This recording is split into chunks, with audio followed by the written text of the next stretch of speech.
Hello, good morning, good evening, good afternoon, whatever time it may be. Welcome to Some Idiot Reads, where I'm I'm some idiot, and I'm gonna read some shit. We are continuing today with Unsong by Scott Alexander, a thrilling tale of strange correspondences, Kabbalistic Gnosticism, I think that works, and bad puns. Please check out the previous videos regarding this. Fantastic bit. I hope I'm doing it justice. And let's just dive straight on in. We are going to continue today with Chapter 7, The Perishing Vegetable Memory. Sleep like nothing is watching. Gaze at the stars like it will never hurt. Stephen Koss. Early morning, May 11th, 2017, San Jose. My watch read 5 a.m. Bill Dodd lived an hour's walk away, close to the weird morass of swamps and mud flats that passed for the San Francisco Bay in this area. He woke up around 6 and left at 7 for some tutoring job up in the North Bay. I figured by the time I got to his home, it would be just about morning, and I could catch him while he was getting ready. The streets were deserted, the houses dark. The cracks in the sky were barely visible through the hazy glow of the Silicon Valley megalopolis's United Street lamps. I could see a few stars. There was a time when the stars had meant something. Blake thought they were angels. Byron called them the poetry of heaven. The march of science transformed, but did not lessen them. They became burning suns trillions of miles away, around which humankind might one day find new worlds to colonize. Of all the scientists, only Enrico Fermi had come close to the truth, and, in the end, even he had recoiled from it. One day, back in the 50s, Fermi was having lunch out with my great-uncle in Los Alamos, and the topic of conversation turned to where all the aliens were. If there were truly billions of stars with billions of planets, and the universe was billions of years old, then there had been ample opportunities for life to evolve on other worlds. Earth's sun was a cosmic infant. Other stars were incalculably older. Why, in those billions of years, had their civilizations not overtaken us, reached and colonized Earth just as earthly civilizations had reached and colonized their more isolated neighbors? Maybe life was a incalculably rare, spectacular fluke? Nonsense. Even in those days, scientists knew if they stuck hydrocarbons in a jar and shook really hard, they'd get some very biological-looking compounds. Maybe it was multicellular life that was the bottleneck? Unlikely. It evolved 3 separate times on Earth alone. Sapiens? Dolphins are particularly sapient, so it must be as common as dirt. The civilization? Well, developed separately in the Near East, China, Mexico, Peru, etc., etc. Space travel? You're trying to tell me that of a billion civilizations on a billion worlds over a billion years, not one would think of taking a really big rocket and pointing it up. Thank you, Sondel. Let me go ahead and turn you to silent. I appreciate you, but not now. Fermi crunched various numbers and found that even under the most conservative assumptions that Earth should have been visited by just about a zillion extraterrestrial civilizations instead of the 0 that humans actually observed. He figured there must be some unseen flaw in his calculations, and it bothered him for the rest of his life. And a little. He could have avoided a lot of anguish if he had just followed the data to their obvious conclusion and admitted the stars probably didn't exist. Then maybe things would have turned out differently. People respected Fermi. Always a good idea to respect the guy who invents the atomic bomb, just in case he invents something else. They might have listened to him. The space age might have become more subdued.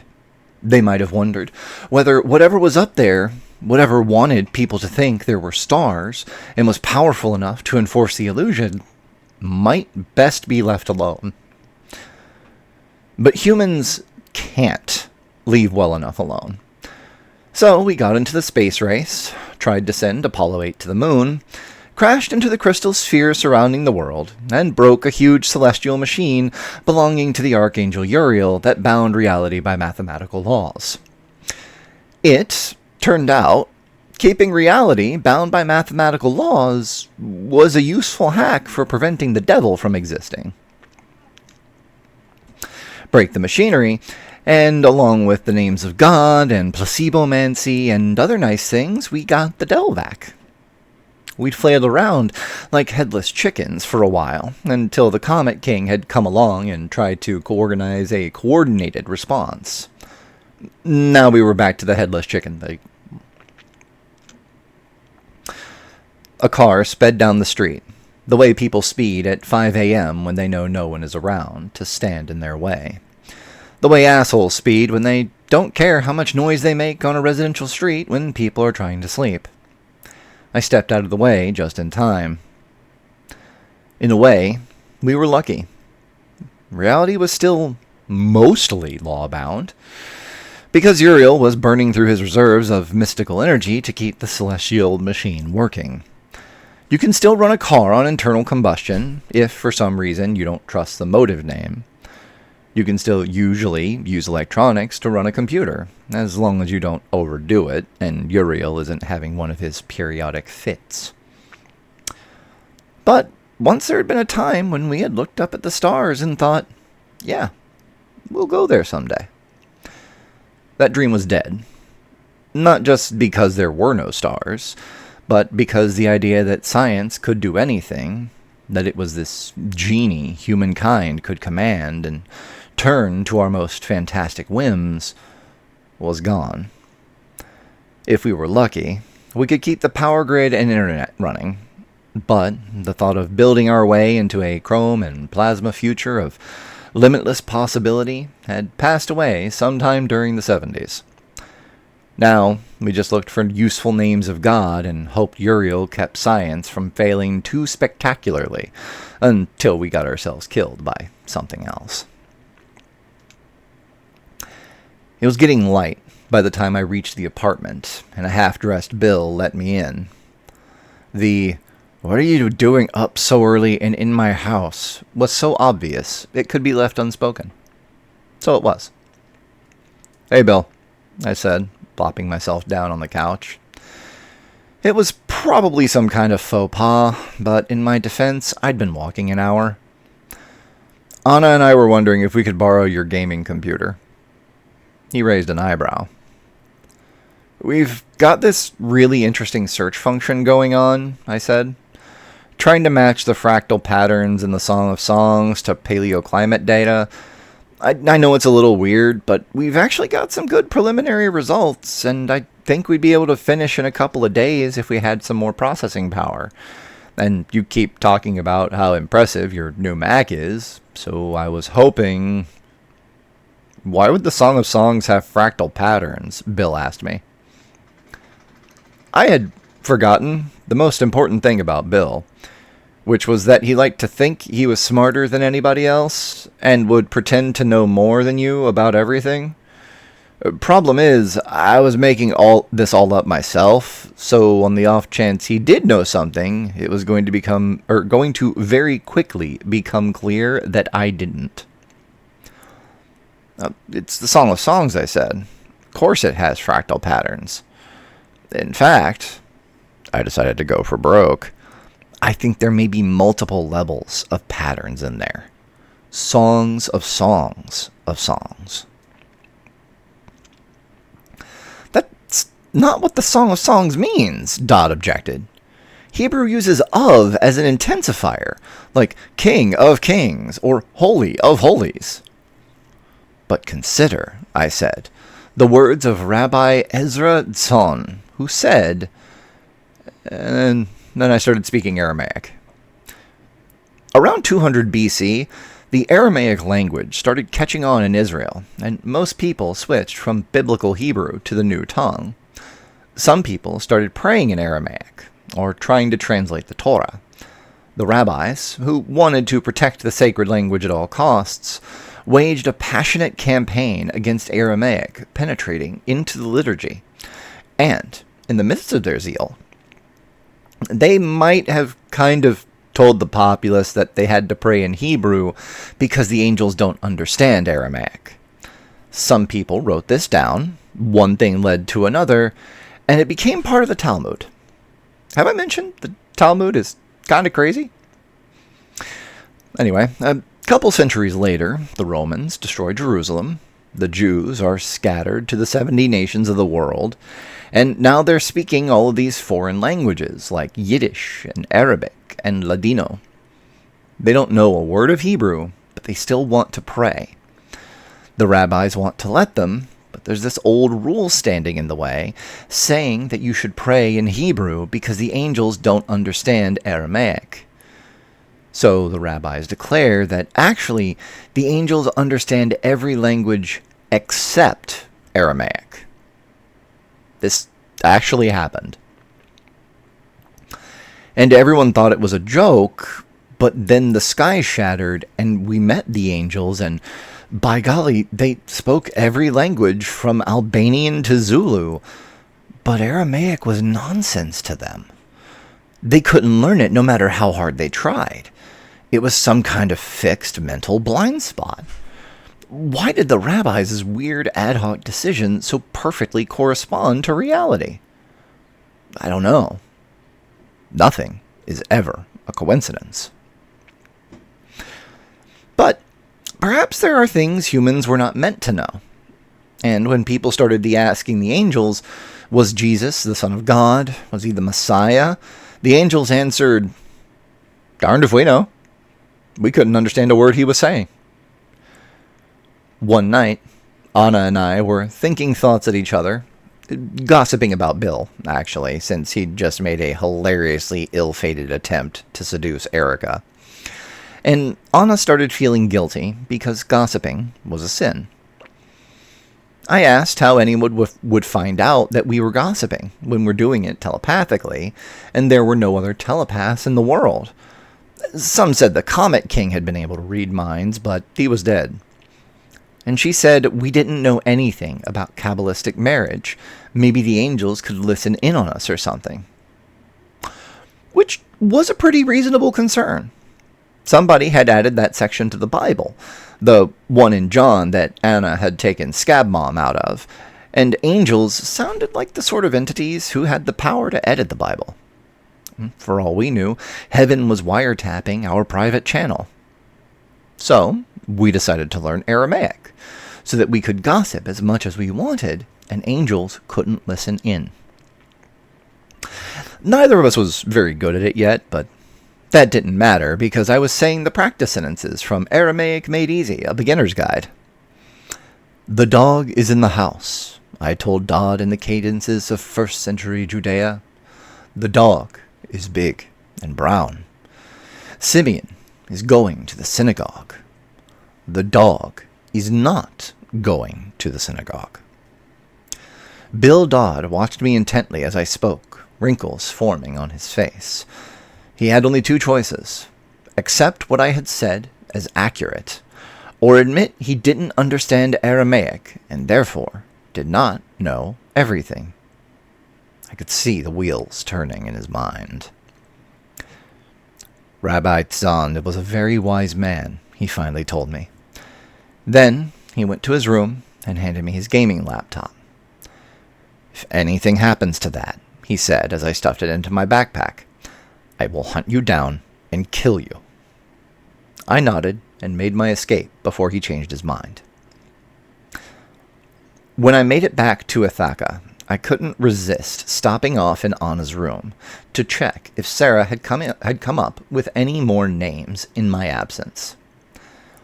It hadn't, which wasn't really surprising.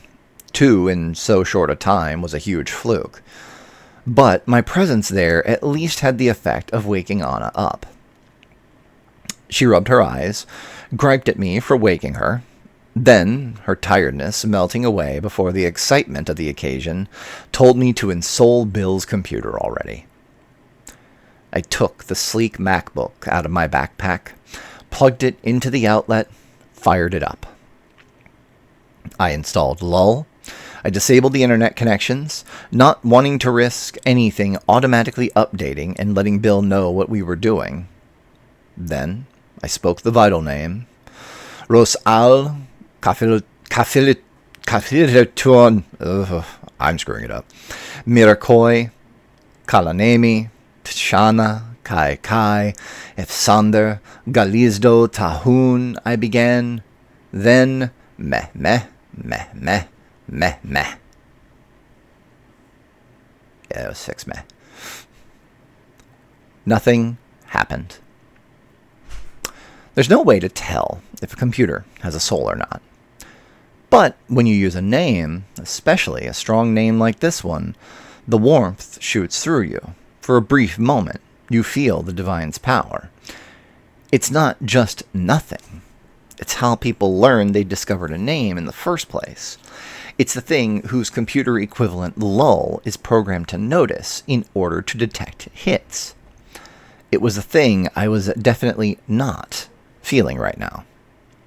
Huh, I told Anna. That didn't work. I'll try it again. Once again, I spoke the name of God at Bill's computer.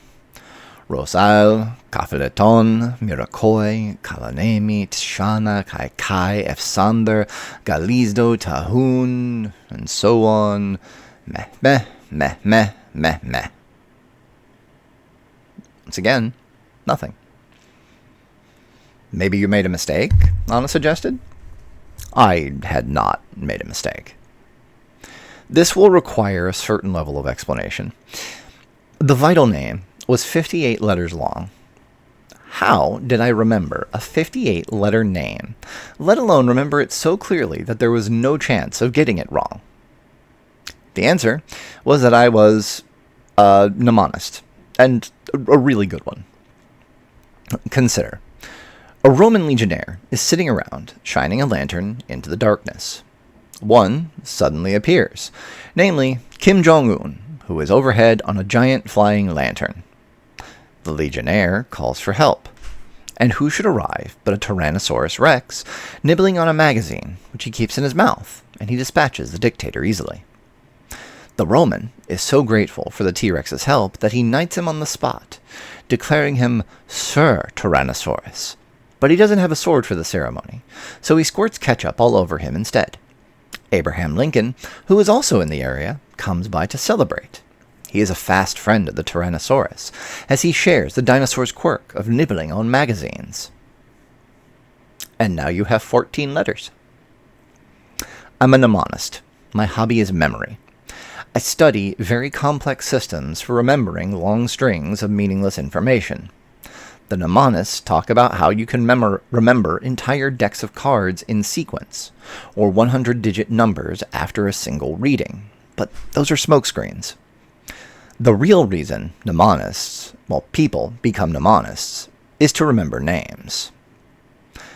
The average singer spends half an hour at choir practice every week, learning a single name through constant repetition. Slow, but effective. But what if you hear someone, just once, using a true name without any clip-art? How are you going to remember it unless you have extreme measures available? My extreme measure was a variant of something called the Dominic system. Memorize 3 sets of correspondences between alphabet letters and concepts. The first set is between each letter and a person or animal beginning with that letter. The second set is between each letter and an action beginning with that letter. And the third set is between each letter and an object beginning with that letter. My R person is a Roman. My S action is sitting. My L object is a lantern. Ros al becomes a Roman sitting with a lantern. It's Hebrew, so the vowels don't count. My K person is Kim Jong-un. My F action is flying. My L object is still a lantern. So Kim Jong-un is flying on a giant lantern. Add the Tyrannosaur nibbling, and you've got Capheleton. Remembering Ros al Capheleton is hard. Remembering a Roman sitting watchfully in the dark with a lantern, only to have Kim Jong-un suddenly scream past him on a lantern-shaped fighter jet, so terrifying that they have to call in the dinosaur cavalry, that's easy. Keep going, and even a 58-letter name becomes tractable. Is it hard to make these kind of stories up on the fly? Yeah, it's hard the first time, and the 100th time, and even the 1000th time. But I work 8 hours a day in a sweatshop where all I do is recite a bunch of meaningless syllables. I'd have gone crazy long ago if I didn't have some way to make it all useful. And my way of making it all useful was to train myself to become really good at mnemonics. The 58-letter vital name shone flawless in my mind. Rosal, Capheleton, Mirakoi, Kananemi, Tishana, Kaikai, Esander, Galizdo, Tahun, I began, and kept going. I spoke the vital name. It didn't work. Anna, I said, you have the name. You try. Well, I only know what I took from your head, but she spoke the name as she recalled it. Rosal, Capheleton, Mirakoi, Kananemi, Tishana, Kaikai, Esander, Galizdo, Tahun. I could see, from Anna's face, that she felt nothing. Maybe it's just we're not feeling it because we're tired, I said. I fiddled with the settings of lull, told it to investigate just one name, the moon-finding name we had discovered last night. The speaker let out its strange hum. There was no output. Bill's computer had failed to detect it as a name. Maybe the name stopped working? Anna suggested. Names don't just stop working. You think God just packed up and went on vacation or something? It probably says a lot about us that we decided it was important to test this hypothesis, and so started using all the other names we knew. The simple ones, the ones we could use without exhausting ourselves or causing trouble. I tried the moon-locating name from this morning. A big bright arrow appeared pointing toward the western horizon. Okay, I admitted. God didn't pack up and go on vacation. Then why the hell isn't the name working? I was seeing our goal of inevitable world conquest fade into a comparatively modest future of limitless wealth. The one ensouled computer we had could give us enough names to buy a small state. But minus the ability to ensoul more of them, the feedback loop that resulted in total domination of everything and a second Comic King was fading out of reach. Anna was quiet. After a few seconds, she just said, "Euphemism." "You expected this all along," I said. "You said God was going to intervene." "Not directly," she said, "and not this soon, and not like this." My mind was racing. "Okay," I said. "This isn't a disaster. Maybe it's not God. Maybe I made a mistake. Maybe we can just use the name error correction algorithms. Given the constraints all names have to follow, you could find the most likely name candidates matching a flawed name with 1 or 2 letters out of place. Although, in principle, it was meant to address exactly the sort of situation we were in right now, in reality, people almost never forgot names that weren't backed up somewhere already, and it was mostly a purely theoretical field people investigated as basic research. It's all fun and games until the plot to take over the world hinges on it. You think that would help? Look, maybe, possibly, there's a tiny chance a mnemonist like me could forget a letter or two. But no more than that. We mostly have the name intact, so if I can get some sort of error correction algorithms, we can run them on what we remember of the vital name and figure out the real thing. I took a class that mentioned this at Stanford once. I'm sure there's some books in the library there. Give me your library card and I'll go get them. You come with me. Aaron, said Anna, you barely slept all night. The error correction books will still be there this afternoon. Anna, I said, we had the most important name in history short of the Shem HaMeforash, and we lost it. No, we didn't lose it. I know what it is. Something isn't right here. I grabbed the library card from her desk. Are you coming or not? Pass, she said, infuriatingly. My mind burning, I set out for the Caltrain station in Stanford. And that was Chapter 7 of Unsong. I appreciate the hell out of this. It builds and builds and builds. Oh, God. As much as there is a case, like, having to sit down, do a recording, I'm like, oh, God, okay, no, I need to get this done. I got other stuff I got to go do as well. We're rebuilding the front porch at my house right now, and I'm looking outside. I'm seeing all the various construction equipment. I was like, oh, do you guys need help out here? They're like, we'll let you know. Like, cool, just like tap on my window. I'm gonna do my recording.